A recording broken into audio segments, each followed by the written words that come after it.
Welcome to this week's episode of the Feel Fresh AF Weekly's Monday podcast live recording. You can either show up to these podcasts live, engage with Nat and I, or you can be listening to this via Spotify or YouTube. Either way, looking forward to diving into today's topic, which is going to be epic in regards to actually providing an insight into what it really, really does take to long-term change your relationship with alcohol. But before we dive into that, Nat, how you doing? Where are you at?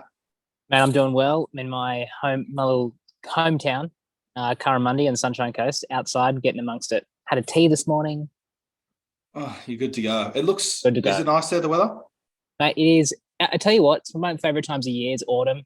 Little bit overcast, little chill in the air, but the conditions, you just said surf, it is glassy. Oh, I'm sure you'll be going for a swim at some stage today. I got the board on the car ready to go just in case. Perfect. Love it. Mate, let's dive straight into it. This one's an exciting one for you and I because it's kind of like the brainchild, so to speak, of the behind the scenes at DLFF. Yes, it is. And I want to kind of start this conversation by, sharing a question that we hear more often than not, or I've definitely heard over I would even say like 7-8 years now, which is, what does it actually take to change your relationship with alcohol? There's apps out there. People tell me to have 2 drinks and stop. Some people say I can have choice. Some people say I'm never allowed to drink again. What does it actually take? And it's probably not so much just to not drink alcohol or change your relationship with alcohol, but what does it actually take to live with freedom? What does it take to get to a space where you're not forcing yourself to either be making decisions that are good for you or bad for you, or, even having to worry about what's going to happen after a long day? Yes. Would you be happy to kind of give us a real quick overview of the 4 quadrants and the 4 elements that we look at at DLFF, and then we'll dive into each one? Yeah, I think I'll start with a bit of a wake-up call, I suppose, is that stopping drinking alcohol is actually easy. Before everyone freaks out, stopping the action of drinking alcohol. We see people all the time, Tommy and I, get really successful at stopping the action of drinking alcohol. We've seen people do 90-day detoxes. We've seen people do a year detox. We've seen people do a 7 days detox, and they stop drinking alcohol, but their relationship with it doesn't change. So that's the first key distinction here, is that stopping drinking is actually easy. You can manipulate your mind in a pretty heavy way where you can stop the action of drinking alcohol. Now, there's a huge cost to that, but there's no long-term choice and freedom in that. So what's the other option there? What is long-term choice and freedom, and how long does it actually take? Well, now that's a totally different story. I think it's safe to say for Tommy and I that there's no rule book in this game of changing your relationship with alcohol. There's no hard, fast, set model. And I think we run into more problems when we say this is the excuse the pun, 12 steps, or this is the pathway. It's like there's no hard and fast rule or pathway, because everyone's an individual, and we're talking about a relationship here. It must be broad and it must be exploratory, not a step by step. How does that come into? I'm curious which avenue we want to take in that. Why do these 4 elements or the quadrants or elements that we're going to dive into today, why are they so different as opposed to a stepping stone process? Why are 4 key elements that we're about to share? Why then is that different to like a 12-step system, so to speak? It allows the individual to, as I said, explore themselves and explore how relationship shows up in different ways. When you understand how the relationship with alcohol shows up in different ways, when you truly understand when the self has a relationship with something, a substance, a person, or whatever, that relationship will permeate every single part of that person's life. So one thing that could work in, say, drinking around friends or not drinking around friends might not work when you're lonely at home alone. That different techniques, different strategies, different understandings won't work. Or if you're getting fearful about your career and then you start drinking because of not knowing how to deal with that, then that's a totally different set of assumptions again. So without this exploration, without understanding a really big territory of how the paradigm of the alcohol relationship works, then what you're going to do is you're going to grab this big, wide, complex situation and shove it into a model, and you're just going to feel tight and clamped down the whole time. Restriction, I think, is such a big problem in the traditional approach to alcohol reduction, and it starts at such a problem. And it's a good and a bad thing, right? It starts, I think, clinically speaking, because as you said, for individuals who feel that they're addicts and need to be labelled or diagnosed as an alcoholic, rehabilitation clinic is often so needed. But as you said, that is one of the most restrictive things we can ban. We're not just restricting our mindset or our emotions. We're literally restricting someone in their physical space and energy and locking them, for a better, lack of a better term, into a space that's so safe with no alcohol around and all the specialists. And whilst that's a good starting point, it is important for people to realize just a starting point is, that's so important to know, right? Like how you start something isn't generally how you finish it. And it's interesting that someone will start their journey with restriction and finish it with restriction. So they'll start in a rehab clinic and then finish it with a restriction, which is now I'm just going to keep repeating that process for the next 40 years. I'm going to suppress and restrict myself. I think you said it really well when you said it's about your relationship with alcohol, where people are good at, what do you call it? People are good at kicking the action to the curb. I think that's how a lot of people are pretty good at stopping drinking, but they're good at stopping the drinking. That's, It often stops there though, doesn't it? Yeah, that's right. It often stops there. It's like, I've stopped drinking now. Now what? Yep. Now, what are the 4 key categories and elements that we're going to dive into today that people are, and as you're listening this, would it be okay to share? I'm assuming that some people are going to go, oh, that's where I fall into that category, or that's worked well for me. Or some people are going to listen and go, wow, I had no idea that category was so influential on my relationship with alcohol. Yeah. Morning, Isabel. Nice little drop in there from one of our crew. Okay. So the 4 quadrants that generally make up a whole picture of someone's life are the following.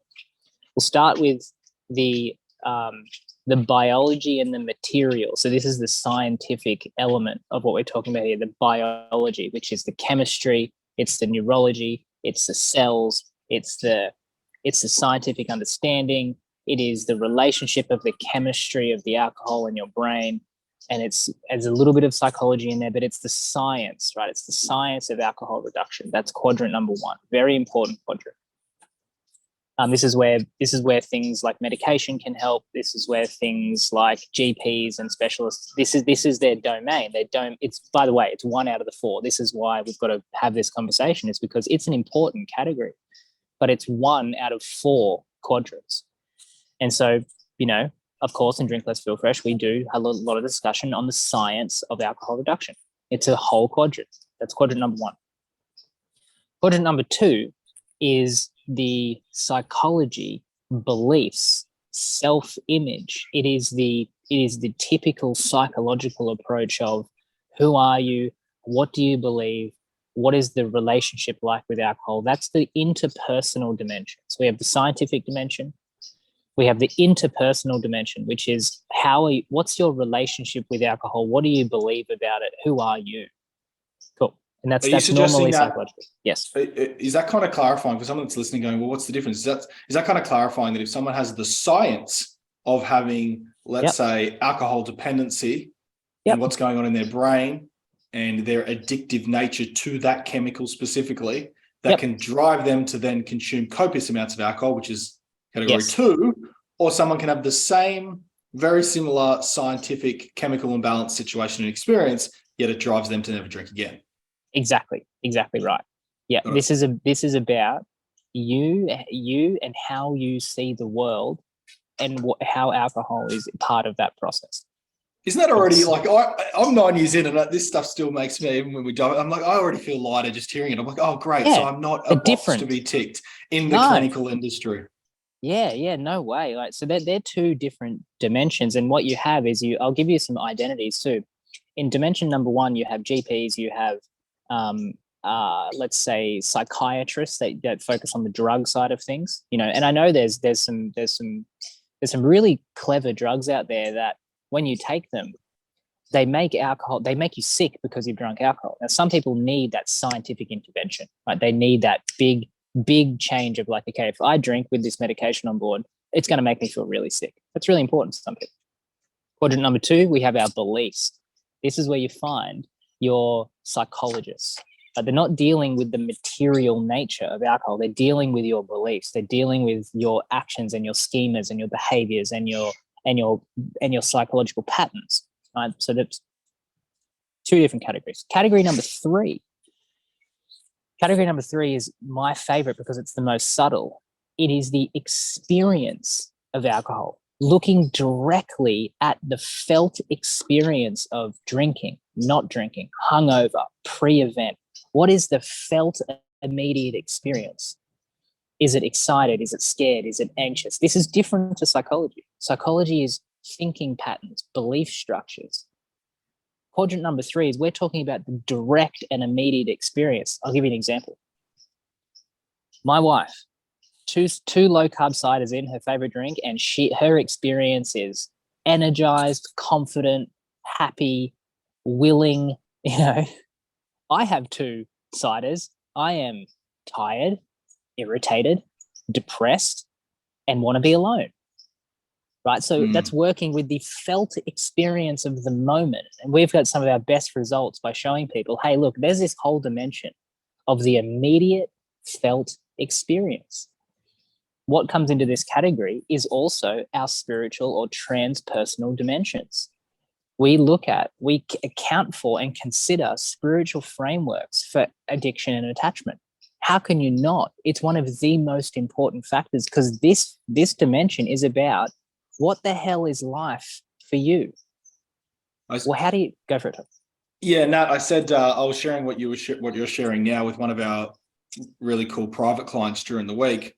And I think you said it a few weeks ago really well, the line along the lines of anybody that's looking at the spiritual side of things, whatever your relationship is with that, like, oh no, that's not for me, or it is for you. Or I think you said it well along the lines of, correct me if I'm wrong, it's like when you're looking at the spiritual side, just notice that you're looking at potential. Yes. Like potential is found in the spiritual side of things. It can't be found in your psychology because it's a belief in something that you have no reference point is true yet. Yes. So you can't create potential in your psychology. And from the emotional side of things, your emotions are so raw and real and in the moment. Spiritual side of things is something it's unbound, bolder. It's unbound. We go. It's unbound. And I said to this client, I'll rename him for privacy. Let's say his name's Matt. I said, Matt, if you're going to work with us, you need to know that one of the categories we're going to be working in together is the spiritual side of things. So whilst it'll seem like Nat and I are helping you, we must also believe that you can help yourself better than we could ever help you. It has to be one of our fallback strategies. Otherwise, we are assuming we are stronger, more capable, more insightful, or whatever it is that you. And that completely suppresses the category of the spiritual and the emotional side of things, doesn't it? Yes, it does. Yes, it does. Now, every single traditional approach, except ours, every single traditional approach sets up a context in which you have helper and addicted person being helped. Okay, that is a limit. That is a limit on the healing. But if there's not an area where that doesn't exist, then you are limiting 25% of the capacity for you to get over this, get through this, over this, understand it, whatever it is. So the transpersonal dimension is the understanding of the dimension that is unbound, that is the hard questions. What is life about for me? Where does all this go? What's the point? Who am I? Like the old, I love the old saying, when the student becomes the teacher. I wonder if that was adopted a little bit more in traditional approaches, right? Like, what if we were willing to let our students become our teachers?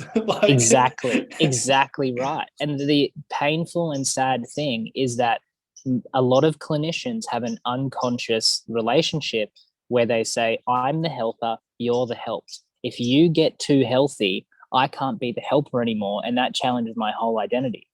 So there is an unconscious holding back of the healing purely because of the context of the relationship. No, I think I shared this last year in one of our podcasts, but it's such a fascinating example, I think, because a lot of people experience this too much, especially with I think, clinical experiences often, and many others as well.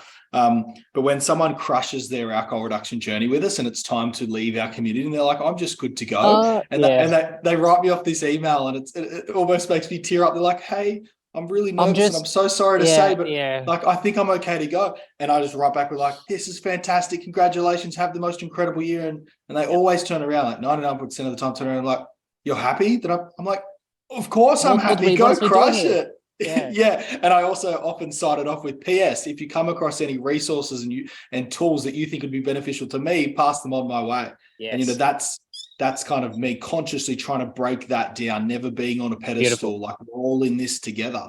I think that's so important. It is so important. It is so important. Okay, so we have the three. We have the scientific and material nature of things. We have the second person, interpersonal beliefs, morals, self and world relationship. We have the third dimension, boundless, transpersonal, beyond, beyond this, the client, the self is always the potential. This is the emotional experience in layman's terms. This is the first person experience of the immediate felt experience of this is what I feel in this moment, and then finally, our fourth category to round out our whole picture, right? This is the whole picture, is we have our socio-cultural dimension, which is the dimension of we're in a culture, we're in a system. We have a structure based on time, based on a celestial calendar that rotates round and round and round, and we have to live in this culture. And there's work, and there's timings, and there's responsibilities, and there's finances, and there's this cultural thing that we have to adhere to, respect, sometimes challenge. And this dimension will push you. This is peer pressure. This is celebration. This is all the things that we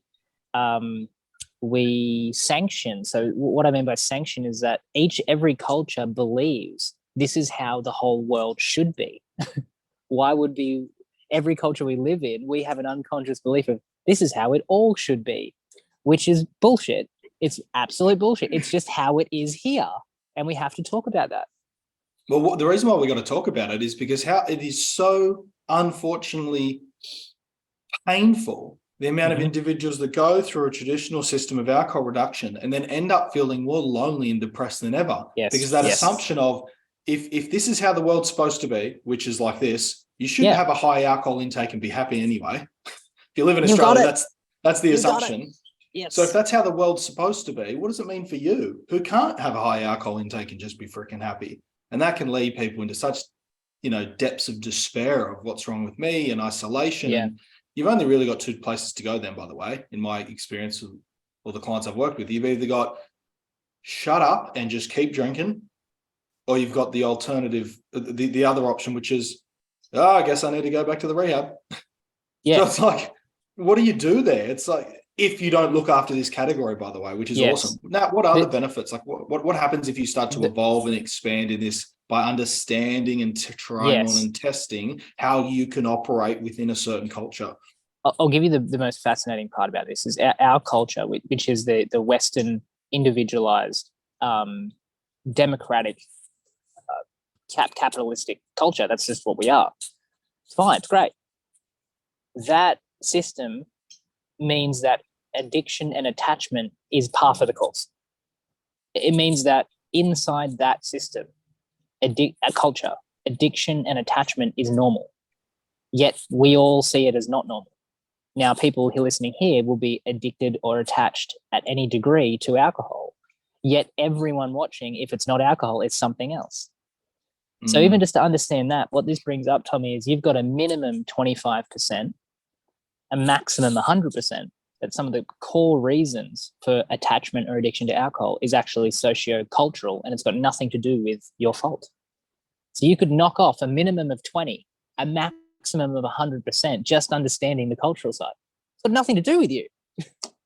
Listen to that. You could knock off 25% or reduce your relationship with alcohol as a problematic by 25% up to a maximum of 100% just by understanding the difference. I'll say it this way, the difference between you and your cultural and society upbringing and your place in position in society.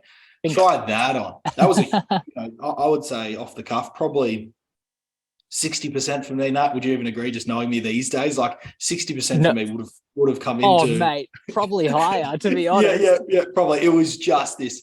And the experience for it, is often just like, you're so unaware. You think if, I'm thinking to myself when I'm 19 and I have, let's say 25 friends and 24 of them are big drinkers, your brain's not going to go, something wrong with those 24. Your brain's going to go, there's something wrong with me. Yeah. Was there something wrong with me? Or is there something wrong with the benchmark of society Of living. and how we Yes. go in living? And that can be deeply, deeply freeing for a human being to understand. And I want to share this passionately. What it leads to is that you figure out and you find out how to live free within your current environment, as opposed to having to be removed from your environment, which is either rehabilitation clinic or I'm going to move up to Byron Bay and just live on the beach now. You don't have to experience that. You're slowly getting closer and closer. I'm slowly there. If I didn't have a phone, I'd be there. Oh, that's funny.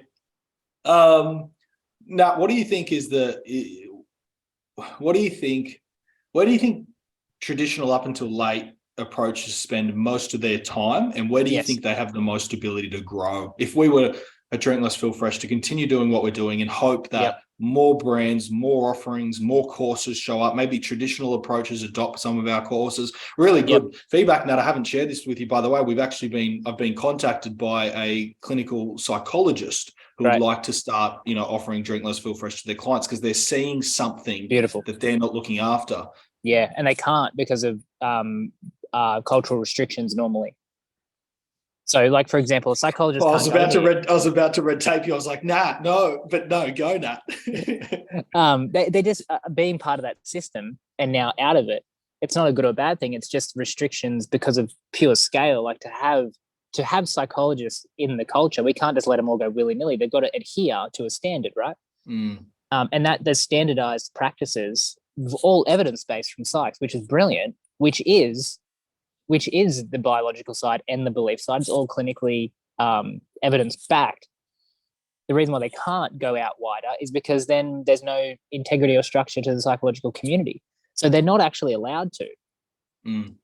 Otherwise, they can't practice with their license.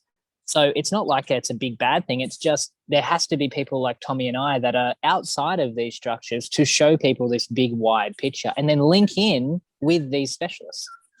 Yeah, well said, Nat. And I've always said that, I've always said it to individuals. They go, oh, well, why is Drink Less Feel Fresh better than this approach? I always say it's not better. It's different. It's different and unique and covers a certain aspect or category or element that traditional systems, I like it how you said it. It's not that they don't, it's that they can't. And it makes sense. If you've got clinical specialists who are operating off hundreds or thousands of years of theory and psychology that is being proven, it does not make sense for them to also at the same time go, I'm going to take the piss here, but really you're your own best coach and healer. In fact, what can you teach me?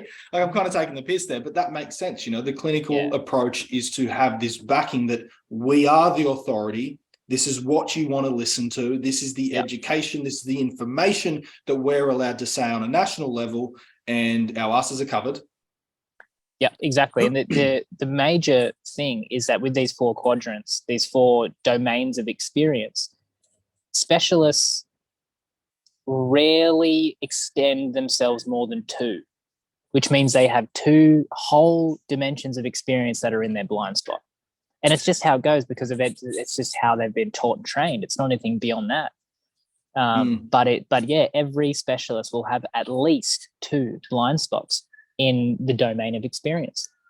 Well, it's interesting that I told you, DLFF was running from 2014, the first 4 years. And I told you, openly, I said, I've been looking for a specialist for 2 years now that can serve and educate and teach and empower people regarding the scientific side of things. I don't know if it was you or one of your friends, I think it was maybe Darcy, said, well, why don't you bring on board a clinical psychologist and or psychiatrist? I said, because I don't want to have any reason for us to play in a box. And if we bring in a clinical specialist, they're going to be bounded by certain things they can and can't do. And so when you and I met and we were playing golf that day and you started sharing the chemicals and the scientific side of it, I was like, oh, great, finally.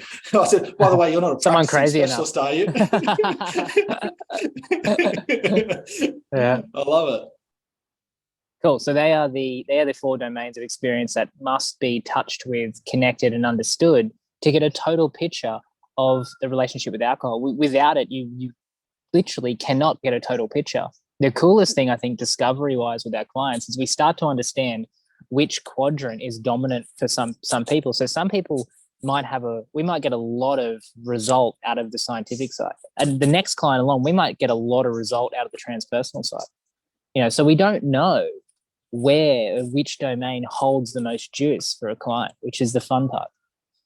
Yeah, that is interesting. Like, it looks like this. We've had members join our community and just either never drink again or just not have a problem with alcohol again. Yeah. And I often say to them, hey, I haven't seen you on many calls of ours. Like, what's working? She goes, oh, often this was a lady just recently decided, she said, oh, yeah, no, I'm good. Knowing that I've got the community in my back pocket is like, I just feel free now. Which is just a perfect evidence of the culture and society pressures was obviously causing that individual a lot of pain, and knowing that there's a community of people like, hey, you can drink, you don't have to drink at the same time, as long as you feel good about yourself. Now that person feels free. Yeah. I love it when we have, that's so bang on. I love it when we have clients that spend some time with us. They might do the year-long program with us, right, and have amazing time. And then by the end of it, you go, their drinking habits haven't changed that much, but they're so free. But they're so they love who they are, and then what happens after that is I just choose now. It's just a choice, and they enjoy it, or they go, it's fucking great to see. Yeah, and the weird thing from living with freedom and feeling that you have choice and feeling proud of who you are. The weird thing we've seen since 2000, what has it been, like 6 years now? Drink Less, Feel Fresh, is that 100% of those people seem to drink less and less every year. But it's not frustrating for them. It's not met with restriction and forcing it and having to do it. Yeah. Short, sharp habit change can be really painful. Long-term freedom and choice. It's where the game is played. Now, what are just before we wrap up, because we have promised that, this is about so much more than just alcohol reduction. Although we're applying these 4 key elements towards a relationship with alcohol, what becomes possible? What do people start to experience outside of alcohol for themselves? Because there's a very different approach here. You've either got, I just want to fix alcohol, which is I want to learn to stop the action of alcohol. And then you've got, regardless of that, I want to be free. Yeah. What are the experiences of being free? It can actually be summarized pretty succinctly, is that everyone that comes and hang out with us, they will experience boundary dissolving, and that will be across the board. So boundary dissolving is like, I feel this little bit of resistance at work, that just goes, and I feel I've got a bit of a boundary with this person. Because there's a conversation I need to have, so let's go have that conversation. So life just opens. Opens because our primary job is to dissolve these boundaries and show people how to do it themselves as well. So like we've had clients just doing things they never thought they would do, going on adventures they never thought they'd adventure, going on dates they never thought they'd go on, going to walk through sunflowers by themselves on a Sunday and loving it. Life just opens. Yeah, you just separated it so clearly. Individuals that often approach a traditional view are approaching it as, I just want to fix alcohol. Often individuals that come to Drink Less, Feel Fresh, whether they know it or not, they're saying, help me step the F up and embrace life. Because I know that from doing that, alcohol's no longer going to be a problem for me. Yeah. Oh, Tommy, you just said it, right? The typical approach is, let's put all these boundaries in place. You need to boundary yourself. Our approach is, let's remove all the boundaries. Let's live free. Give yourself all the choices. We'll finish with this story. I had someone who was working with us, Nat, before you joined. I just always remember it. And they said, I'm just struggling with alcohol. And they were talking about this, kind of bringing a bit of a victim energy, and like, this is the problem. And they were very fixated on it. And it was like the first call. We had like 3 months of work to do together. And they said, what do you reckon I should do this weekend? I said, you should piss up hard. Yeah. They said, excuse me. I said, Yeah, they said, excuse me. I said, you should just get stuck right in this weekend. Like, stuck in. just before we even look at solving relationship with alcohol, I think you should just maybe give yourself, I go love easy on it. What yourself. was the And just response? What was the response? yeah, here's the response. Oh, okay. And I could tell in the back of their mind, because I'm saying this with the chance of them going, I'm gonna have to tell my friends about this specialist. They're loony, and I'm gonna fire this mentor. Anyway, it was a he. He said, okay, and he was just a bit confused. I said, no worries. You want to chat next week, Tuesday? Yeah, Tuesday's good. Cool. Shows up Tuesday. How'd you go? Yeah, I haven't had a drink since last week. Right. So going to use the word funny, please, for listeners that are new to drink. Let's feel free to take this lightly. This is not advice. Right. That's so good.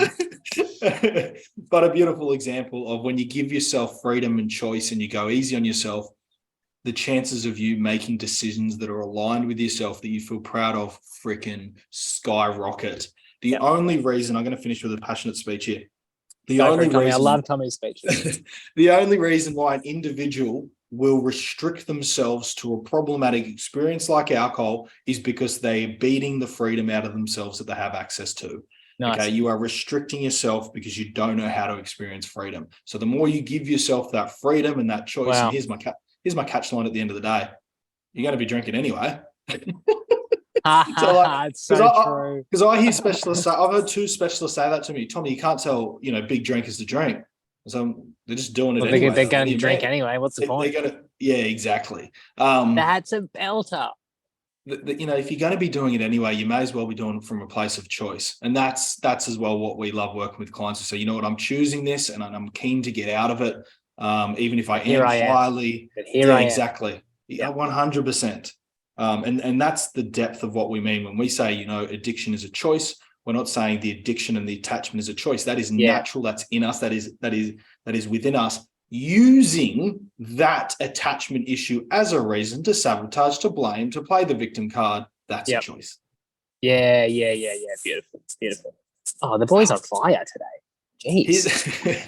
Here's a drinking lesson, feeling fresh. We're going to wrap it up there because we could get into this, Nat, all freaking day. Nat, one more time, very, very clearly, what are the four key quadrants and elements that someone wants to look into when it comes to creating long-term freedom and choice for themselves? Number one, you got to look at the chemistry, the biology, the science of alcohol, your brain and your nervous system and all the good stuff, the material science stuff. Two, you got to look at beliefs, psychology, mental patterns, emotional patterns, relationship with you and other people in alcohol, interpersonal stuff. Three, we're looking at beyond personal, transpersonal, boundary dissolving, potential, what's beyond. Why am I here? What's the point? What is life? The big questions. These are called the perennial questions, philosophical stuff, spiritual stuff. Spiritual frameworks are very, very important in addiction because it's got to do with, to even go there, you've got to start to understand what self is, which is that category. Category number 4, we have sociocultural, the systems that we're involved in as a culture and how we run our societies must be incorporated in your understanding of you and why there is attachment addiction and what the rules and values of this culture mean just to live. And it's probably easiest to say this way, right? Like if you grew up in a different culture where alcohol wasn't readily available to you, would you have this problem? Exactly. I'll finish out with one thing. Although that sounds complex, it's so true and so real that what we've found with our clients is that everyone inherently kind of understands and go, oh my God, yeah, there is so much territory here. You don't have to be, it's not like you have to be clever or smart or anything. There's a felt experience to all of it. And you go, oh my God, it's so true. Science, beliefs, felt experience, other people. Oh yeah. Heaps of territory. When you say it like that, Nat, like what comes up for me is everything. Like my coffee, like straight away I think, I know that I'm highly influenced chemically due to the sugar and the caffeine in the coffee. But then I also know I have a psychological view that I love my coffee. Yes. And then I also have a felt experience of coffee so good. But then at nighttime, I'm really shitty. I can't sleep that well. And then I also know somewhere inside me that spiritually speaking, there's got to be a way that I can have so much energy and thrive in my life without coffee. Yes. And then I also know that coffee is now a commodity, which means I'm kind of being influenced by the society and the culture of peer pressures that coffee is. He's got it. Yeah, exactay. So you can apply this to pretty much any area of your life. And find freedom. Anything. We should just snip at the last 2 minutes and just that should be the podcast. Yeah. Nat, absolutely loved it. Thanks for your expertise. I love the way you broke those down. Here's to drinking less and feeling fresh. For those of you that are watching this on YouTube, hey, for those of you that are listening on Spotify, you can head to drinklessfeelfresh.com and you can register and show up to these calls live. If you ever wanted to ask Nat or I a personal question, if it was relevant and beneficial to everyone, we'll answer it. Thanks to Isabel and a bunch of our other members that have been watching live. We'll see you next week, same time, same place. Much love, team. Bye-bye.